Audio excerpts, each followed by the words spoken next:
والله يدعو إلى دار السلام ويهدي من يشاء إلى صراط مستقيم.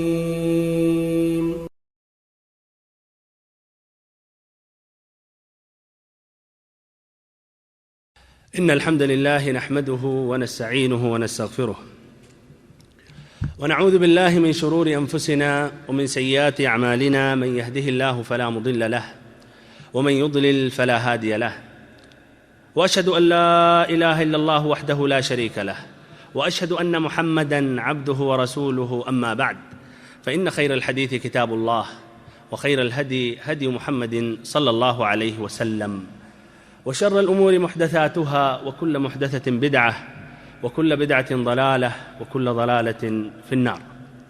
اللهم علمنا ما ينفعنا وانفعنا بما علمتنا، وزدنا علما نافعا وعملا صالحا يا رب العالمين. اللهم إنا نسألك حبك وحب نبيك وحب العمل الذي يقربنا إلى حبك. واجب الاحترام بھائیوں، معزز ساتھیوں، عزیز بچوں اور ہماری ماؤں اور بہنوں، اللہ رب العزت نے انسانوں کو پیدا کیا اور ان انسانوں کو اللہ تعالیٰ نے عزت و تکریم بخشی. وَلَقَدْ كَرَّمْنَا بَنِي آدم. اور ان انسانوں میں، بشر میں سے اللہ تعالیٰ نے انبیاء کرام کو چنا. پھر انبیاء کرام میں سے اللہ رب العزت نے رسل علیہم السلام کو منتخب کیا. پھر رسل علیہم السلام میں سے اولو العزم کو اللہ تعالیٰ نے اونچا اور بلند مقام و مرتبہ عطا کیا. پھر ان 5 اولو العزم میں سے ہمارے اور آپ کے سید الاولین والآخرین، حبیب رب العالمین، امام الانبیاء، امام الاتقیاء، امام الاصفیاء، سید ولد آدم محمد صلی اللہ علیہ وسلم کو منتخب کیا. اللہ رب العزت نے آپ کی تعریف اور ایسے ہی آپ کی پاکی بیان کی مختلف آیتوں میں، مکمل آپ کی پاکی بیان کی. ایسے ہی رب العزت نے آپ کی عقل کی پاکی بیان فرمائی. فرمایا رب العزت نے ما ضل صاحبکم وما غوا، تمہارے ساتھی نہ گمراہ ہوئے نہ ایسے ہی وہ بھٹکے. ایسے ہی رب العزت نے آپ صلی اللہ علیہ وسلم کی سچائی کی پاکی بیان کی. فرمایا وما ينطق عن الهوى، آپ صلی اللہ علیہ وسلم اپنی خواہش سے، اپنی مرضی سے کچھ نہیں کہتے. اللہ رب العزت نے آپ کے استاذ کی پاکی بیان کی. فرمایا علمہ شدید القوى، اسے طاقتور فرشتے نے بتایا اور سکھایا. ایسے ہی رب العزت نے آپ کے دل کی پاکی بیان کی. فرمایا ما کذب الفؤاد ما رأى، دل نے جھوٹ نہیں کہا جسے دیکھا. ایسے ہی رب العزت نے آپ کی بصارت کی پاکی بیان کی. فرمایا ما زاغ البصر وما طغى، کہ نہ تو نگاہ بہکی نہ حد سے بڑھی. ایسے ہی رب العزت نے آپ کے سینے کی پاکی بیان کی. فرمایا الم نشرح لك صدرك، کہ اللہ کے نبی کیا ہم نے تمہارا سینہ نہیں کھول دیا، یعنی منور اور فراخ نہیں کر دیا. ایسے ہی رب العزت نے آپ کی ذکر کی پاکی بیان کی. فرمایا رب العزت نے وَرَفَعْنَا لَكَ ذِكْرَكَ، کہ اللہ کے نبی ہم نے آپ کے ذکر کو بلند کیا. اللہ اکبر. جہاں اللہ کا نام، اللہ کے نام کے بعد محمد صلی اللہ علیہ وسلم کا نام آتا ہے. اسلام میں داخل ہوتے وقت اسلام کا جو پہلا رکن ہے شہادت اللہ الہ الا اللہ وان محمد رسول اللہ. اذان میں، اقامت میں، نماز کے اندر، تشہد میں، مختلف مقامات پر اس روئے زمین پر اللہ تعالیٰ کے نام کے بعد سب سے زیادہ نام ہمارے اور آپ کہ نبی محمد صلی اللہ علیہ وسلم کا لیا جاتا ہے. ان پر درود و سلام پڑھا جاتا ہے. اللہ تعالیٰ نے مکمل آپ کی پاکی بیان فرمائی. فرمایا رب العزت نے وَإِنَّكَ لَعَلَى خُلُقٍ عَظِيمٍ، اے اللہ کے نبی بے شک آپ تو بہت بڑے عمدہ اخلاق پر ہیں. آپ صلی اللہ علیہ وسلم اخلاق کی بلندی پر فائز ہیں. ہمارے بھائیوں اور محترم ساتھی اور بہنوں، خلاصہ کلام نبی صلی اللہ علیہ وسلم کا جو مقام و مرتبہ ہے، یہ مقام و مرتبہ نہ کسی کو حاصل ہوا نہ کسی کو حاصل ہو سکتا. اللہ تعالیٰ کی ذات کے بعد سب سے اونچا اور بلند مقام و مرتبہ ہمارے اور آپ کے نبی محمد صلی اللہ علیہ وسلم کا ہے. لیکن کیا اتنا بڑا مقام و مرتبہ ہونے کے بعد اللہ رب العزت نے نبی صلی اللہ علیہ وسلم کو موت سے مستثنا کیا؟ آپ صلی اللہ علیہ وسلم پر موت نہیں آئی. اگر اللہ رب العزت کسی کو بھی موت سے نجات دیتا تو ہمارے اور آپ کے نبی محمد صلی اللہ علیہ وسلم کو نجات دے دیتا. لیکن اس لیے کہ رب العزت کا یہ دستور ہے، اللہ تعالیٰ کا یہ قانون ہے کہ وہی ذات صرف الحی ہے جو ہمیشہ ہمیش کے لیے وہ ذات زندہ ہے اور ہمیشہ ہمیش کے لیے زندہ رہے گی. اللہ لا الہ الا ہوا الحی القیوم، کوئی اور دوسرا حی نہیں ہے. جبریل امین کی بھی موت واقع ہوگی، خضر علیہ السلام کی بھی موت واقع ہو چکی، عیسیٰ علیہ السلام ابھی زندہ ہیں لیکن دوبارہ اس دنیا میں آئیں گے اور وہ بھی موت کا مزہ چکھیں گے. ہمارے نبی صلی اللہ علیہ وسلم کے متعلق پہلے ہی سے رب العزت نے واضح کر دیا تھا، اس لیے کسی کے ذہن میں یہ بات نہ آئے کہ آپ صلی اللہ علیہ وسلم ہمیشہ ہمیش کے لیے اس دنیا میں باقی ہیں. فرمایا رب العزت نے سورۃ الانبیاء آیت نمبر 34 اور 35 میں وَمَا جَعَلْنَا لِبَشَرٍ مِّن قَبْلِكَ الْخُلْدَ أَفَإِن مِّتَّ فَهُمُ الْخَالِدُونَ كُلُّ نَفْسٍ ذَائِقَةُ الْمَوْتِ. ہم نے آپ سے پہلے کسی بھی انسان کو ہمیشہ ہمیش کے لیے حیات ابدیہ، ہمیشہ ہمیش کے لیے ہم نے زندگی نہیں عطا کی تھی. کیا اگر آپ صلی اللہ علیہ وسلم کی موت واقع ہو جائے أَفَإِن مِّتَّ فَهُمُ الْخَالِدُونَ تو یہ لوگ ہمیشہ ہمیش کے لیے زندہ رہیں گے. كُلُّ نَفْسٍ ذَائِقَةُ الْمَوْتِ، ہر نفس کو موت کا مزہ چکھنا ہے. یہی جملہ اللہ رب العزت نے کل نفس ذائقۃ الموت کو سورۃ آل عمران آیت نمبر 185 میں دہرایا. ایسے ہی سورۃ العنکبوت آیت نمبر 57 میں دہرایا کل نفس ذائقۃ الموت، ہر نفس کو موت کا مزہ چکھنا ہے. ایسے ہی رب العزت نے واضح طور پر نبی صلی اللہ علیہ وسلم سے خطاب کیا سورۃ الزمر میں آیت نمبر 30 میں. فرمایا رب العزت نے انک میت وانہم میتون، اے اللہ کے نبی آپ صلی اللہ علیہ وسلم کی موت واقع ہوگی اور یہ سبھی کے سب مریں گے، یہ سبھی کی سب کی موت اور یہ سبھی کے سب کی موت واقع ہوگی. ایسے ہی رب العزت نے سورۃ الرحمن آیت نمبر 26-27 میں فرمایا کل من علیہا فان ویبقى وجہ ربک ذو الجلال والاکرام. اس روئے زمین پر جو بھی ہیں، جتنے بھی ہیں، سب کو فنا ہونا ہے، سب کو ختم ہونا ہے، سب کو مرنا ہے. صرف تیرے رب کا وہ چہرہ ذو الجلال والاکرام باقی رہے گا، صرف رب العزت باقی رہے گا. ہمارے بھائیوں اور محترم ساتھیوں، یہ آیتیں واضح ہیں کہ نبی صلی اللہ علیہ وسلم کی موت حتمی ہے. اسی لیے صحابہ کرام کا بھی یہی عقیدہ تھا. آگے آئے گا انہوں نے غسل دیا، آپ صلی اللہ علیہ وسلم کو انہوں نے کفن کا کپڑا پہنایا، پھر آپ صلی اللہ علیہ وسلم کو انہوں نے قبر میں نازل کیا. ہمارے بھائیوں اور محترم ساتھیوں، ان اصحاب نبی میں سے کسی نے یہ نہیں کہا کہ آپ صلی اللہ علیہ وسلم ہمیشہ ہمیش کے لیے زندہ ہیں.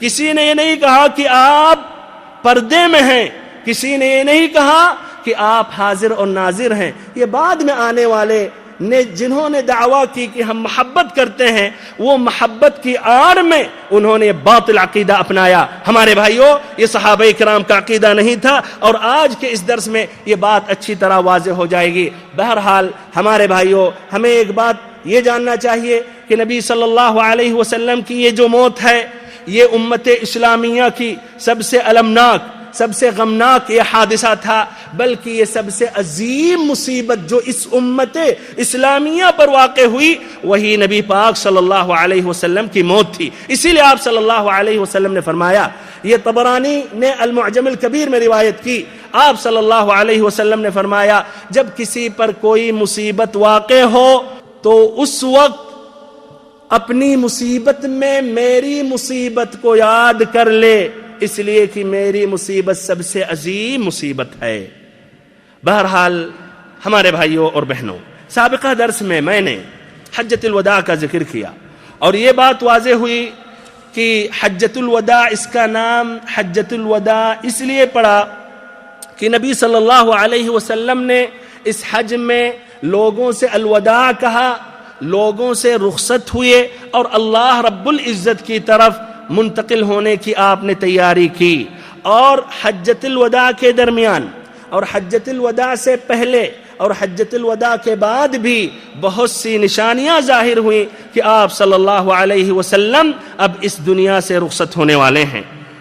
تو اسی سن 10 ہجری میں نبی صلی اللہ علیہ وسلم کی زندگی کا جو آخری رمضان تھا، آپ اس رمضان میں 20 دن اعتکاف میں بیٹھے، جبکہ اس سے پہلے ہر رمضان میں صرف 10 دن اعتکاف میں بیٹھتے تھے۔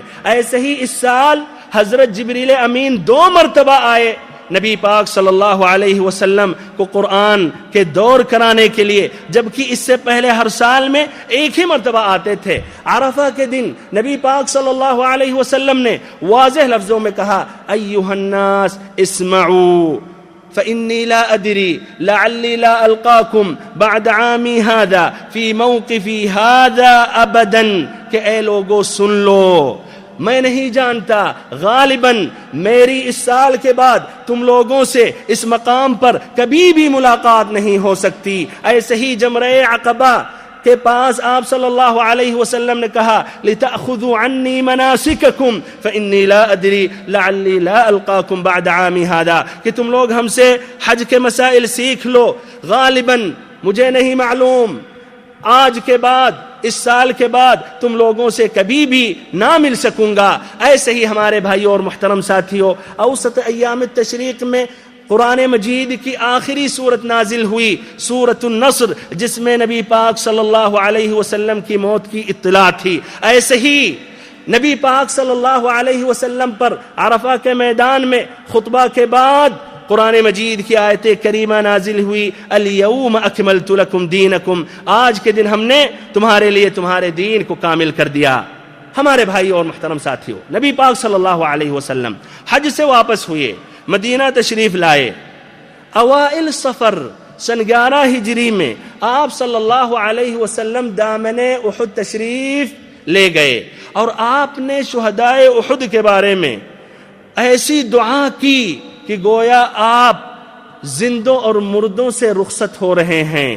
پھر وہاں سے آئے اور منبر پر تشریف لے گئے، آپ نے فرمایا، میں تمہارا امیر کارواں ہوں اور تم پر گواہ ہوں، واللہ میں اس وقت اپنا حوض یعنی حوض کوثر دیکھ رہا ہوں، مجھے زمین اور زمین کے خزانوں کی کنجیاں عطا کی گئی ہیں، اور واللہ مجھے یہ خوف نہیں کہ تم لوگ ہمارے بعد شرک کے طرف پلٹ جاؤ گے، شرک میں واقع ہو جاؤ گے، بلکہ مجھے اندیشہ خوف یہ ہے کہ تم لوگ دنیا کے بارے میں تنافس کرو گے، ایک دوسرے سے آگے بڑھنے کی کوشش کرو گے، ایک دوسرے کو پچھاڑنے کی کوشش کرو گے۔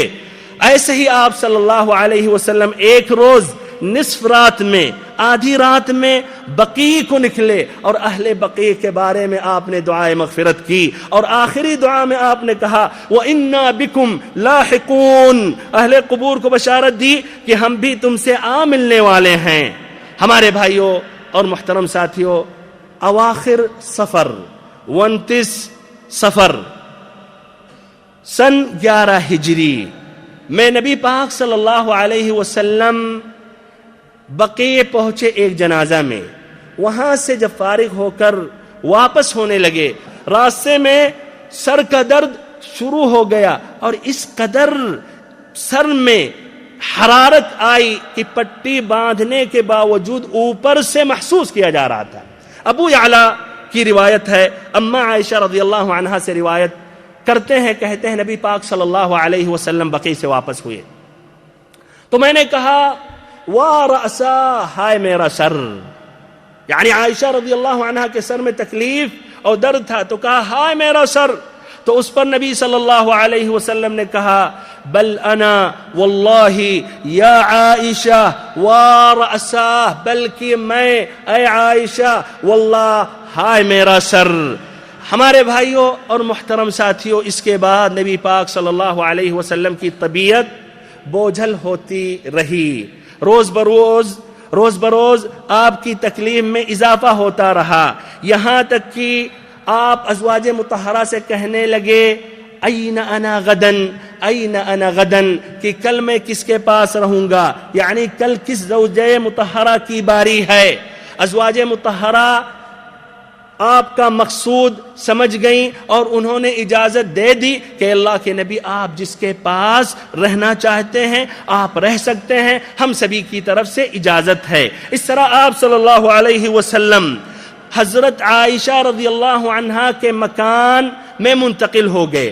منتقلی کے وقت حضرت علی ابن ابی طالب، فضل ابن عباس رضی اللہ عنہما کے درمیان ٹیک لگا کر چل رہے تھے، اپنے سر پر پٹی باندھے ہوئے تھے اور پاؤں زمین پر گھسٹ رہے تھے۔ اسی حالت میں آپ عائشہ رضی اللہ عنہا کے گھر پہنچے اور آپ نے صرف ایک ہفتہ اس کے بعد گزارا، اور آخری ہفتہ آپ نے عائشہ رضی اللہ عنہا کے پاس آپ نے گزارا۔ عائشہ رضی اللہ عنہا معوذات، قل اعوذ برب الفلق، قل اعوذ برب الناس، اور عائشہ رضی اللہ عنہا معوذات یعنی قل اعوذ برب الفلق، قل اعوذ برب الناس، اور ایسے ہی جو دعائیں نبی صلی اللہ علیہ وسلم سے یاد کی تھیں یہ پڑھ پڑھ کر دم کیا کر رہی تھیں، دم کیا کرتی تھیں، یعنی دم کر کے دم کیا کرتی تھی، اور وہ نبی پاک صلی اللہ علیہ وسلم کے ہاتھ پر پھونکتی تھی، پھر آپ صلی اللہ علیہ وسلم کا ہاتھ آپ صلی اللہ علیہ وسلم کے جسد مبارک پر پھیرتی تھی، یعنی برکت کی خواہش یا برکت کی امید کرتے ہوئے۔ ہمارے بھائیوں اور محترم ساتھیوں، اس طرح صرف 5 دن اور حیات مبارکہ میں باقی رہا۔ بدھ کا دن تھا، 7 ربیع الاول، جسم کی حرارت میں مزید شدت آ گئی اور اس کی وجہ سے آپ کی تکلیف بڑھ گئی اور غشی طاری ہو گئی۔ پھر آپ نے فرمایا افاقہ کے بعد، مجھ پر مختلف کنووں کے ساتھ مشکیزے کے پانی بہاؤ تاکہ میں لوگوں کے پاس نکل سکوں اور ان کو وصیت کر سکوں۔ انہوں نے ایسا ہی کیا، مختلف کنووں کا پانی لایا گیا اور آپ صلی اللہ علیہ وسلم کو ایک لگن میں بیٹھا دیا گیا، ایک ٹب میں بیٹھا دیا گیا اور پانی پر پانی ڈالا گیا، پانی پر پانی گرایا گیا، یہاں تک کہ آپ صلی اللہ علیہ وسلم نے کہا بس بس۔ اس کے بعد آپ صلی اللہ علیہ وسلم نے اپنی طبیعت میں تخفیف محسوس کی، پھر اس کے بعد آپ نکلے، مسجد میں تشریف لائے، منبر پر کھڑے ہوئے، لیکن کھڑے ہو کر اب تقریر کرنے کی وہ طاقت نہ باقی رہی۔ آپ صلی اللہ علیہ وسلم بیٹھ گئے، بیٹھ کے آپ نے تقریر کی، اور آپ صلی اللہ علیہ وسلم کی آخری بیٹھک تھی منبر پر۔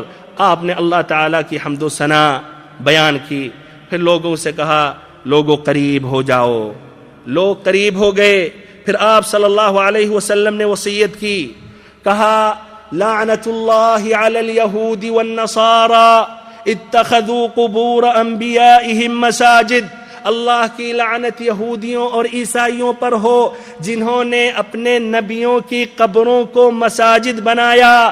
ایسے ہی آپ صلی اللہ علیہ وسلم نے کہا لا تتخذوا قبری وثنا یعبد، لوگ میری قبر کو بت نہ بنانا کہ اس کی پوجا کی جائے۔ پھر ایسے ہی آپ صلی اللہ علیہ وسلم نے اپنے آپ کو قصاص کے لیے پیش کیا۔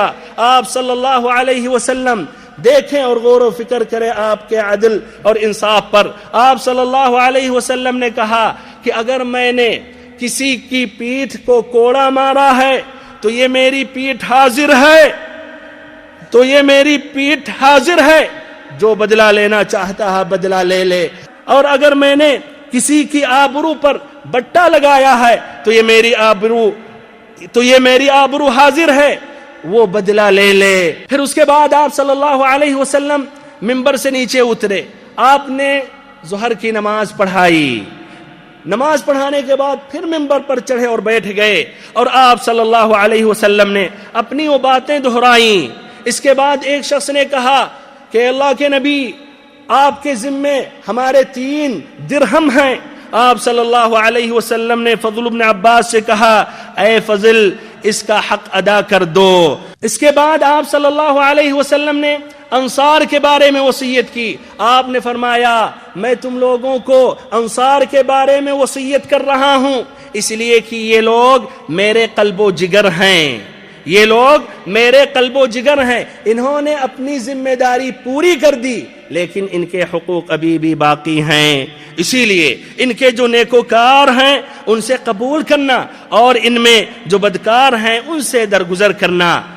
پھر ایسے ہی آپ صلی اللہ علیہ وسلم نے کہا، اور یہ صحیح امام بخاری اور مسلم کی روایت ہے، کہ اللہ رب العزت نے ایک بندے کو اختیار دیا کہ وہ دنیا کی چمک دمک اور ایسے ہی زیب و زینت میں سے جو کچھ چاہے اسے اللہ تعالی دے دے، یا وہ اللہ تعالی کے پاس جو کچھ ہے اسے اختیار کرے گا.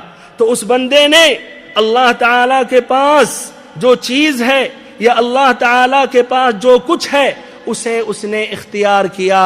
یہ بات سن کر حضرت ابو بکر رضی اللہ عنہ رو پڑے، کہنے لگے فدیناک بآبائنا و امہاتنا، کہ ہم اپنے ماں باپ سمیت آپ پر قربان ہیں. ابو سعید خدری رضی اللہ عنہ اس حدیث کے راوی کہہ رہے ہیں اس پر ہم نے تعجب کیا. لوگوں نے کہا اس بوڑھے کو دیکھو، نبی پاک صلی اللہ علیہ وسلم ایک بندے کے بارے میں بیان کر رہے ہیں اور اس پر یہ کہہ رہے ہیں کہ ہمارے ماں باپ آپ پر فدا، یا ہم اپنے ماں باپ سمیت آپ پر فدا ہیں، قربان ہیں.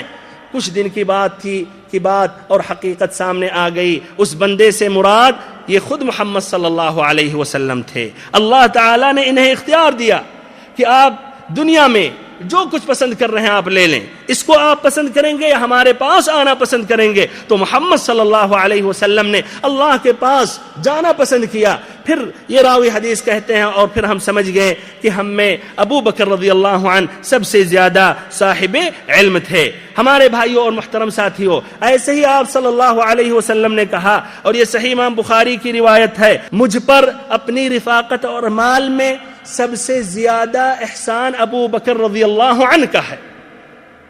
اور آپ صلی اللہ علیہ وسلم نے کہا کہ اگر میں اپنے رب کے علاوہ کسی کو خلیل بناتا تو حضرت ابو بکر رضی اللہ عنہ کو اپنا خلیل بناتا. لیکن اسلام کی اخوت وہ محبت کا تعلق ہے. پھر اس کے بعد آپ صلی اللہ علیہ وسلم نے کہا مسجد میں کوئی دروازہ باقی نہ چھوڑا جائے، مسجد میں کوئی بھی دروازہ باقی نہ چھوڑا جائے، لازماً بند کر دیے جائیں سوائے ابو بکر رضی اللہ عنہ کا دروازہ. ہمارے بھائیوں اور محترم ساتھیوں، اس طرح 8 ربیع الاول جمعرات کا دن آ گیا. اس دن نبی پاک صلی اللہ علیہ وسلم پر سخت تکلیف، اور اس دن آپ صلی اللہ علیہ وسلم کی تکلیف میں مزید اضافہ ہوا. سخت تکلیف سے دوچار تھے. آپ نے فرمایا لاؤ میں تمہیں ایک تحریر لکھ دوں جس کے بعد تم کبھی گمراہ نہ ہوگے. گھر میں کئی آدمی موجود تھے.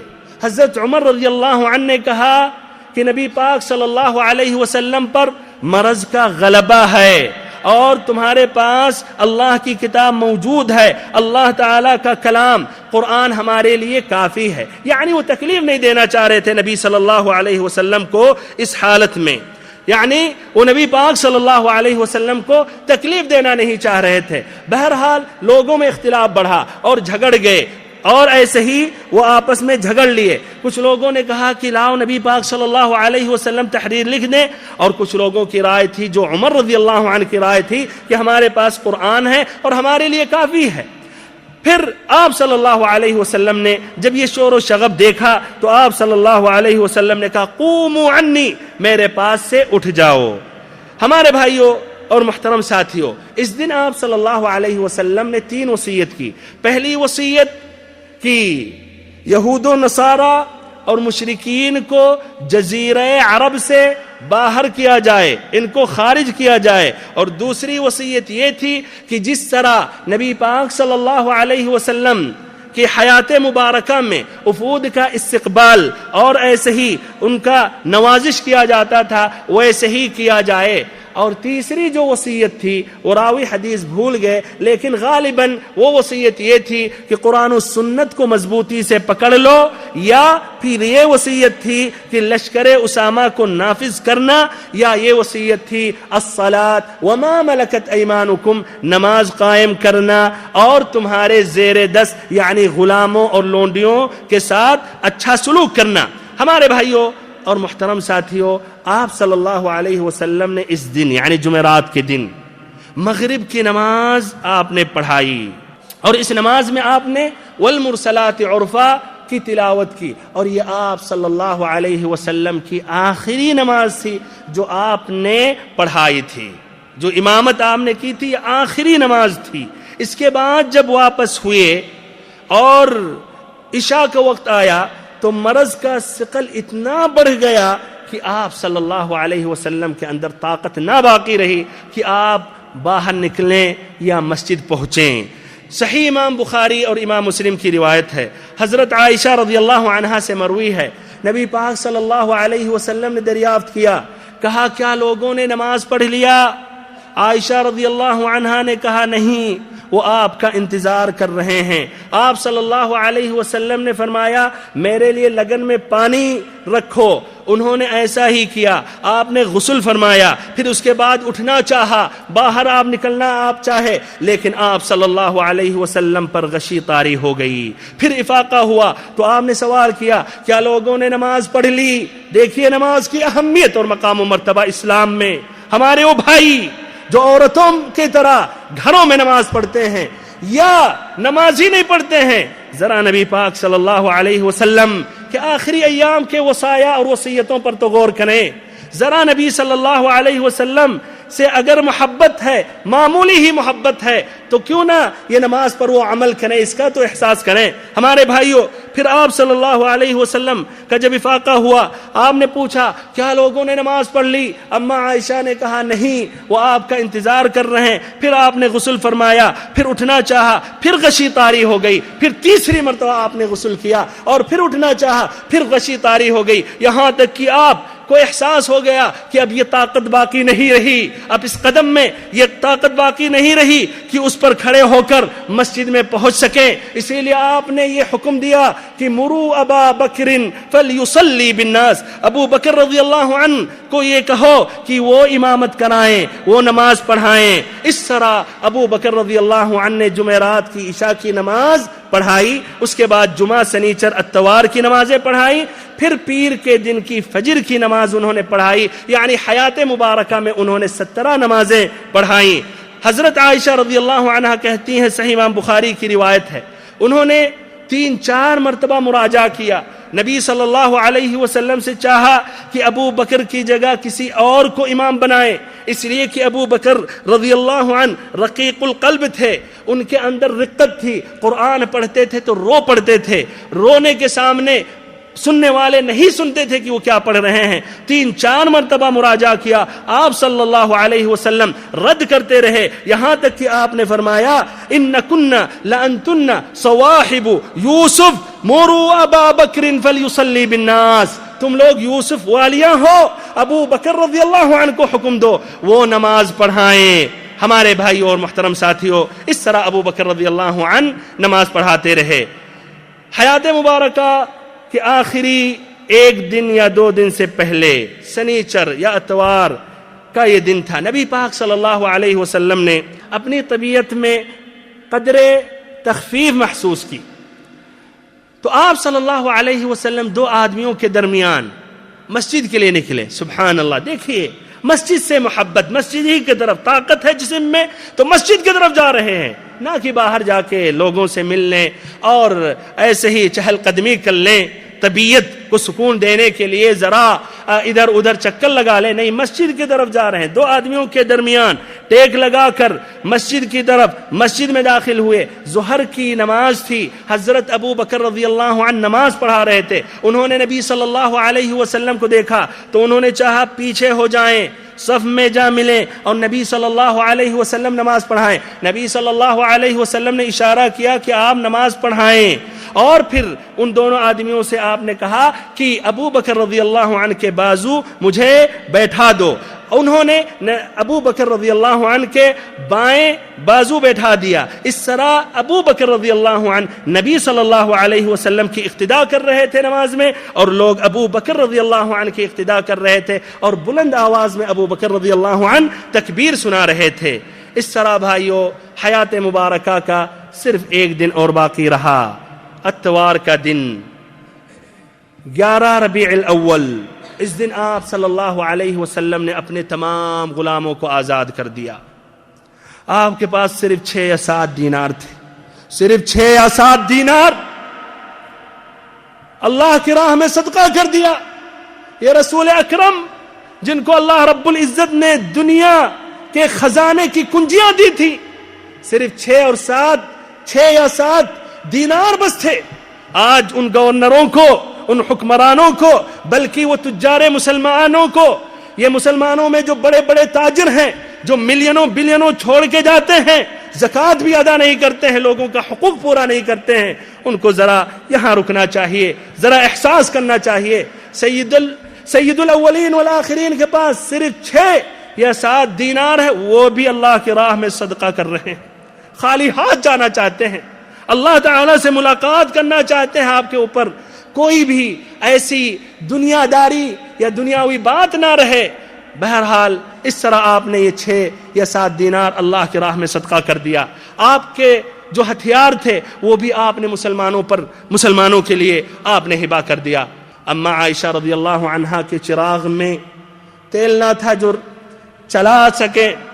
جو چراغ جلا سکے آخری رات میں. بہرحال مجبوری میں انہوں نے اپنی پڑوسن کے پاس اپنا یہ چراغ بھیجا کہ وہ اپنی کپی میں سے کچھ گھی ٹپکا دے اور اس رات اس طرح وہ چراغ جلا سکیں. اب اس طرح ہم اور آپ نبی پاک صلی اللہ علیہ وسلم کی حیات مبارکہ کے آخری دن پر پہنچ رہے ہیں. آج ہے 12 ربیع الاول سن 11 ہجری, جس دن امت اسلامیہ کی سب سے عظیم مصیبت واقع ہوئی. وہ عظیم مصیبت ابھی بھی اگر ہم غور و فکر کرتے ہیں تو اپنی مصیبت کے سامنے اس مصیبت کو ہم عظیم ترین سمجھتے ہیں, اور حقیقت میں وہ عظیم ترین مصیبت ہے. ہمارے بھائیوں اور محترم ساتھیوں, صحیح امام بخاری کی روایت ہے, حضرت انس رضی اللہ عنہ روایت کرتے ہیں کہ دوشنبہ کے روز مسلمان نماز فجر میں مصروف تھے. حضرت ابو بکر رضی اللہ عنہ نماز پڑھا رہے تھے کہ اچانک نبی پاک صلی اللہ علیہ وسلم کا ظہور ہوا. حجرہ عائشہ رضی اللہ عنہا کا پردہ آپ نے ہٹایا, اس صفوں پر آپ نے نظر ڈالی. نظر ڈالنے کے بعد آپ نے تبسم فرمایا, آپ نے مسکرایا. ابو بکر رضی اللہ عنہ نے جب یہ دیکھا تو وہ پیچھے ہونے لگے اور انہوں نے سمجھا کہ نبی پاک صلی اللہ علیہ وسلم نماز پڑھانے کے لیے آ رہے ہیں, لیکن آپ صلی اللہ علیہ وسلم نے اشارہ کیا کہ نماز تم پڑھاؤ. اور مسلمان اچانک جب انہوں نے نبی صلی اللہ علیہ وسلم کو دیکھا تو اس قدر خوش ہوئے کہ قریب تھا کہ نماز کے اندر فتنہ واقع ہو جائے, یعنی وہ نماز توڑ دیں. بہرحال آپ صلی اللہ علیہ وسلم پھر حجرہ کے اندر تشریف لے گئے اور آپ نے وہ پردہ گرا دیا. یہ نبی پاک صلی اللہ علیہ وسلم کی زندگی کی آخری نماز آئی تھی, اس کے بعد دوسری اور نماز نہیں آئی. دن چڑھے چاشت کے وقت نبی پاک صلی اللہ علیہ وسلم نے اپنے صاحبزادی حضرت فاطمہ رضی اللہ عنہا کو بلایا. جب وہ آئیں نبی پاک صلی اللہ علیہ وسلم کے اندر وہ طاقت نہیں تھی کہ کھڑے ہو کر آپ مل سکیں, جبکہ آپ فاطمہ رضی اللہ عنہا سے محبت کرتے تھے اور وہ جب بھی آتی تھیں تو کھڑے ہو کر آپ ان کا استقبال کیا کرتے تھے. آج وہ طاقت نہیں ہے کہ آپ کھڑے ہو سکیں. بہرحال آپ صلی اللہ علیہ وسلم نے فاطمہ سے سرگوشی کی, اس کے بعد وہ رو پڑیں. پھر آپ صلی اللہ علیہ وسلم نے سرگوشی کی تو ہنس پڑیں. بعد میں حضرت فاطمہ رضی اللہ عنہا نے اس بات کی وضاحت کی, رونے کی وجہ اور ہنسنے کی وجہ. رونے کی وجہ یہ تھی کہ آپ صلی اللہ علیہ وسلم نے فاطمہ سے یہ کہا تھا کہ آپ اسی مرض میں وفات پا جائیں گے, جس کی وجہ سے وہ رو پڑیں. پھر ہنسنے کی وجہ یہ تھی کہ آپ صلی اللہ علیہ وسلم نے یہ کہا تھا کہ آپ کے اہل و عیال میں سب سے پہلے فاطمہ رضی اللہ عنہ آپ کے پیچھے جائیں گی. سبحان اللہ. نبی پاک صلی اللہ علیہ وسلم کا یہ معجزہ تھا. 6 مہینے کے بعد فاطمہ رضی اللہ عنہ کا انتقال ہوا، اور باقی جو نبی پاک صلی اللہ علیہ وسلم کی بیٹیاں تھیں تو نبی پاک صلی اللہ علیہ وسلم کی حیات مبارکہ ہی میں ان سبھی کا انتقال ہو چکا تھا. نبی پاک صلی اللہ علیہ وسلم نے حضرت فاطمہ کو یہ بشارت بھی دی کہ آپ ساری خواتین عالم کی سیدہ ہیں، ساری خواتین دنیا کی سردار ہیں. اس وقت رسول اللہ صلی اللہ علیہ وسلم جس شدید کرب سے دوچار تھے، اسے دیکھ کر حضرت فاطمہ بے ساختہ پکار اٹھیں، وا کرب ابا، ہائے میرے ابا جان کی تکلیف. نبی پاک صلی اللہ علیہ وسلم نے کہا، اور یہ صحیح امام بخاری کی روایت ہے، لیس علی ابیک کرب بعد اليوم، کہ آج کے دن کے بعد تمہارے ابا پر کوئی تکلیف نہیں ہے. ہمارے بھائیوں اور محترم ساتھیوں، آپ صلی اللہ علیہ وسلم نے حسن و حسین کو بھی بلایا، آپ نے انہیں چوما اور ان کے بارے میں خیر کی وصیت کی، ان کے بارے میں خیر کی وصیت کی، اور ایسے ہی ازواج مطہرہ کو بلایا، انہیں آپ نے وعظ و نصیحت کی. ادھر لمحہ بلمحہ تکلیف بڑھتی جا رہی تھی، اور اس زہر کا اثر بھی ظاہر ہونا شروع ہو گیا تھا جو آپ صلی اللہ علیہ وسلم نے آج سے 3 سال پہلے خیبر میں وہ جو زہر کھایا تھا، جو ایک یہودی عورت نے بھنی ہوئی بکری پیش کی تھی، اس میں زہر ملایا تھا. آپ صلی اللہ علیہ وسلم پر اس زہر کی تکلیف آنے لگی. آپ نے عائشہ رضی اللہ عنہا سے فرمایا، اے عائشہ، خیبر میں جو کھانا میں نے کھا لیا تھا اس کی تکلیف میں برابر محسوس کر رہا ہوں. اس وقت مجھے محسوس ہو رہا ہے کہ اس زہر کے اثر سے میری رگے جاں کٹی جا رہی ہے، میری رگے جاں کٹی جا رہی ہے. ادھر چہرے پر آپ صلی اللہ علیہ وسلم ایک چادر ڈال رکھی تھی، جب سانس پھولنے لگتا تھا تو چادر کو ہٹا دیتے تھے، پھر ایسے ہی دوبارہ وہ چادر سے اپنے چہرے کو چھپا لیتے تھے، ڈھک لیتے تھے. اسی درمیان آپ صلی اللہ علیہ وسلم نے 3 اہم وصیتیں کی اپنے امت کو.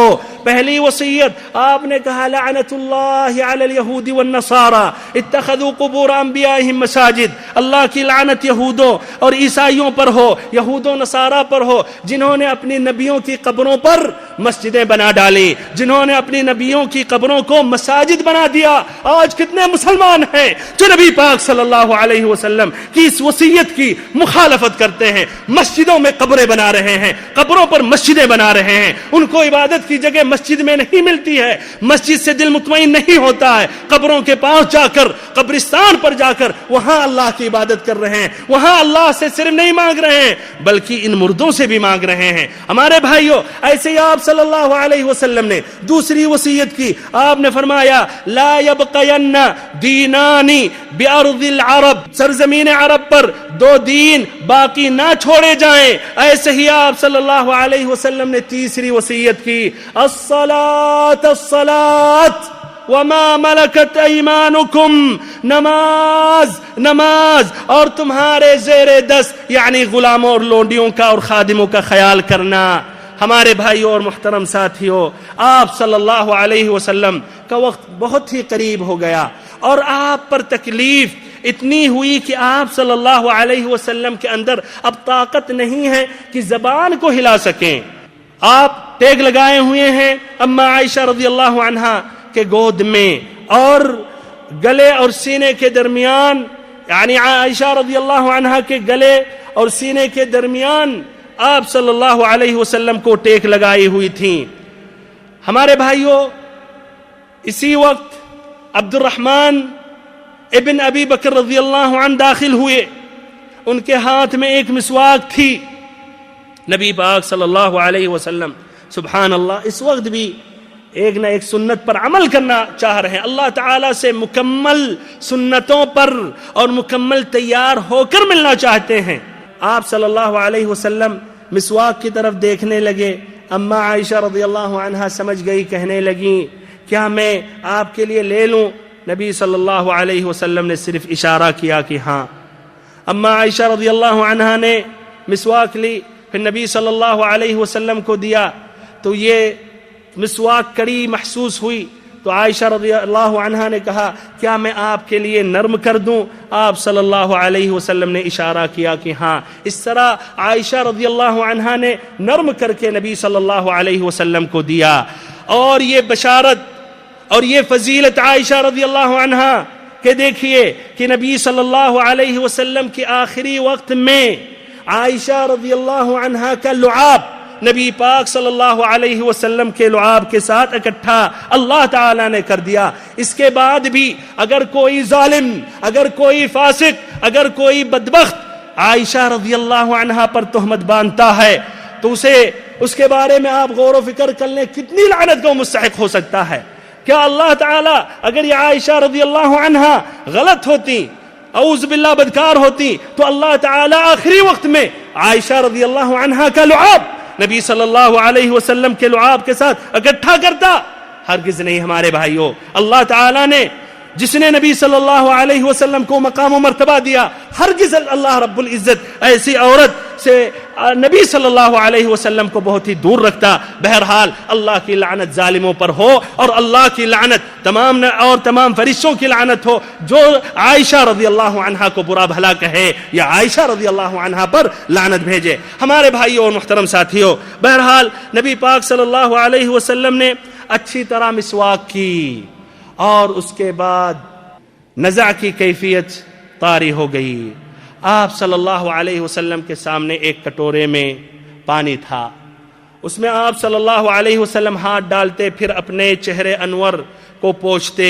اس درمیان آپ صلی اللہ علیہ وسلم کہنے لگے لا الہ الا اللہ ان للموت لسکرات. لا الہ الا اللہ، اللہ کے سوا کوئی بھی معبود برحق نہیں ہے، موت کے لیے سختیاں ہیں. ان للموت لسکرات، موت کی جھٹکے ہیں، موت کے لیے شدتیں ہیں.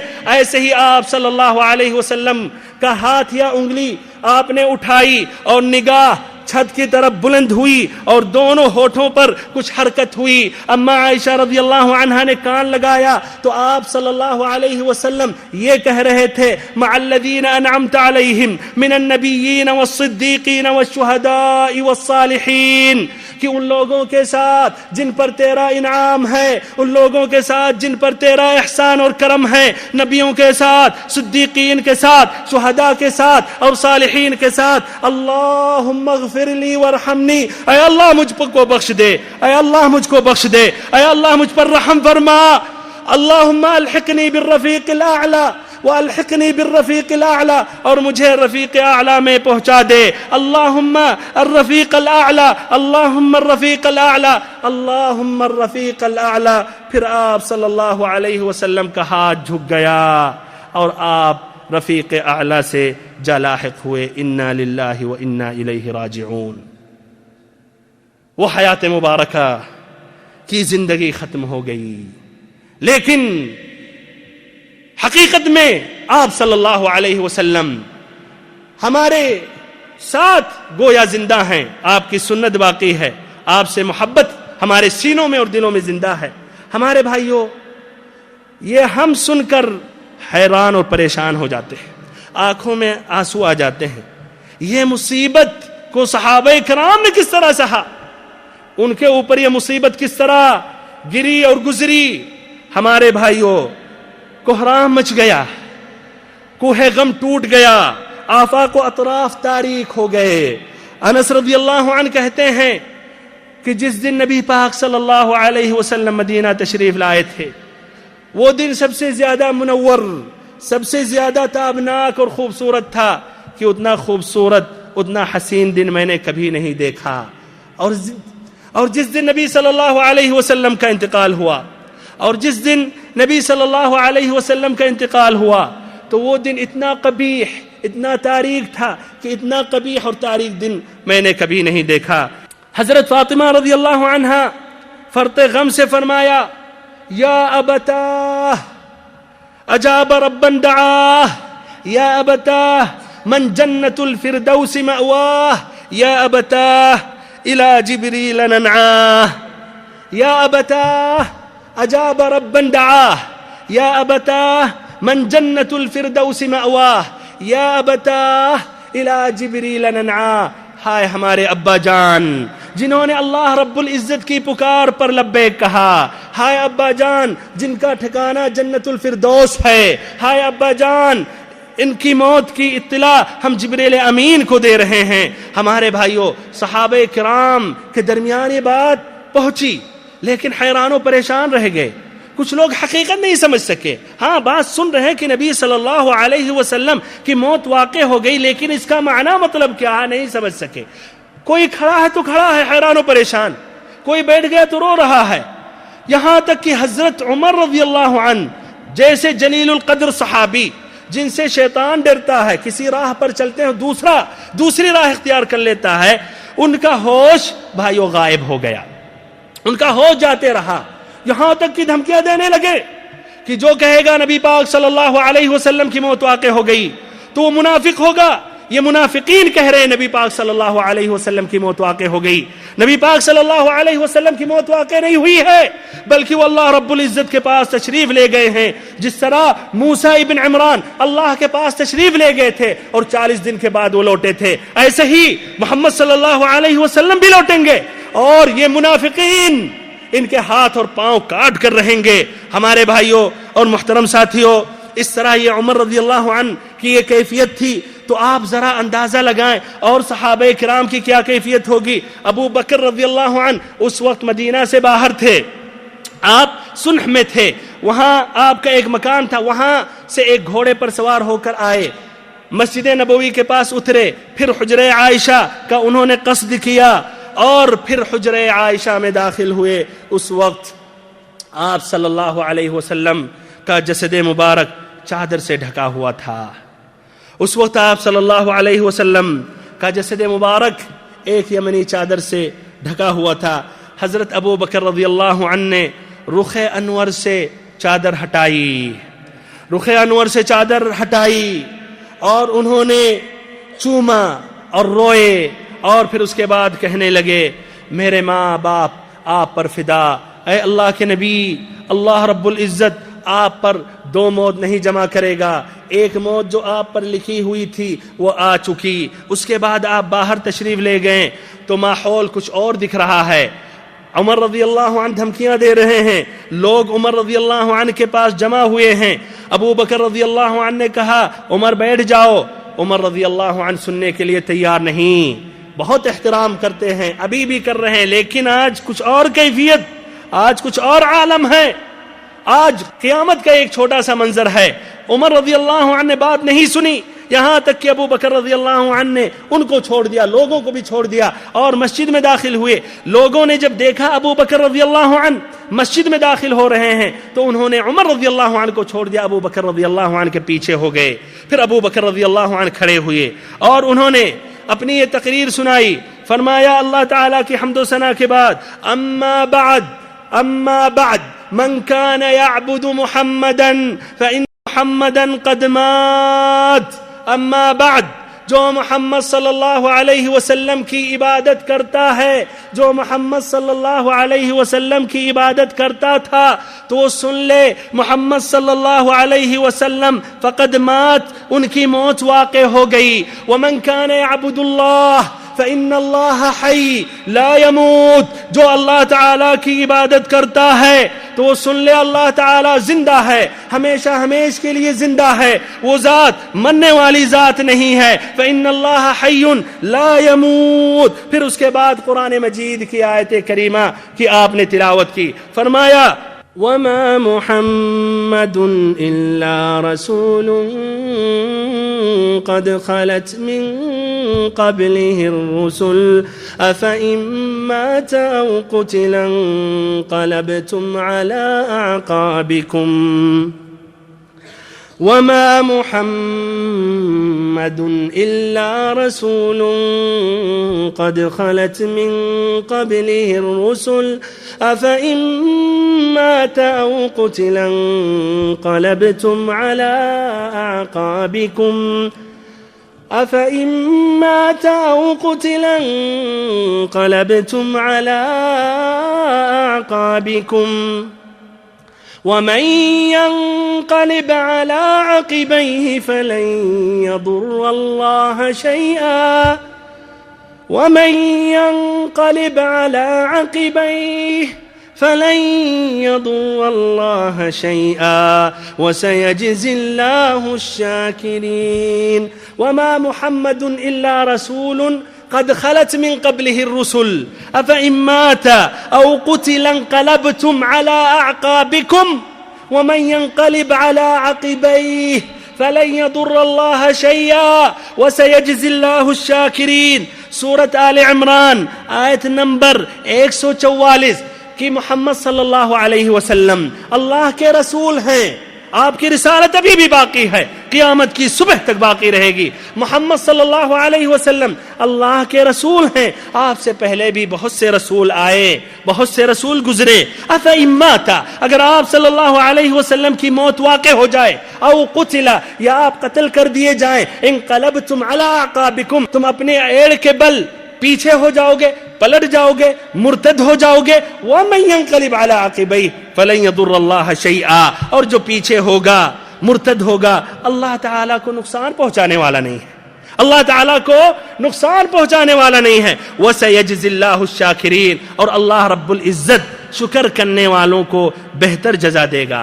ہمارے بھائیوں اور محترم ساتھیوں، یہ آیت کریمہ غزوہ احد کے وقت نازل ہوئی تھی، لیکن ایسا محسوس ہو رہا تھا کہ یہ لوگ پہلی مرتبہ یہ آیت کریمہ سن رہے ہیں. یہ آیت کریمہ سننے کے بعد سب کو یقین ہو گیا کہ واقعی نبی پاک صلی اللہ علیہ وسلم اس دنیا سے رحلت فرما چکے ہیں. اور اس کے بعد ہر کسی شخص کی زبان پر یہی آیت تھی، ہر کوئی اسی آیت کی تلاوت کر رہا تھا. عمر رضی اللہ عنہ کہتے ہیں یہ آیت کریمہ سننے کے بعد ایسا محسوس ہوا کہ میری پیٹھ ٹوٹ گئی اور میرے پاؤں، میرے قدم اب ہم کو نہیں اٹھا رہے ہیں اور زمین کی طرف لڑک گیا. اور پھر انہوں نے احساس کر لیا کہ واقعی نبی پاک صلی اللہ علیہ وسلم کی موت واقع ہو چکی. ہمارے بھائیوں اور محترم ساتھیوں، یہ پیر کا دن تھا، منگل کے دن نبی پاک صلی اللہ علیہ وسلم کے اہل خانہ بنو ہاشم کے لوگوں نے غسل دیا اور ان کے نام یہ ہیں حضرت عباس، حضرت علی، قثم، فضل ابن عباس، عباس کے دونوں لڑکے قثم اور فضل، اور ایسے ہی اسامہ ابن زید اور اسامہ ابن زید، اوس ابن خولی، اور ایسے ہی شقران مولا رسول اللہ صلی اللہ علیہ وسلم. پھر ایسے ہی ہمارے بھائیوں نبی پاک صلی اللہ علیہ وسلم کو 3 سفید یمنی کپڑے میں کفنایا گیا.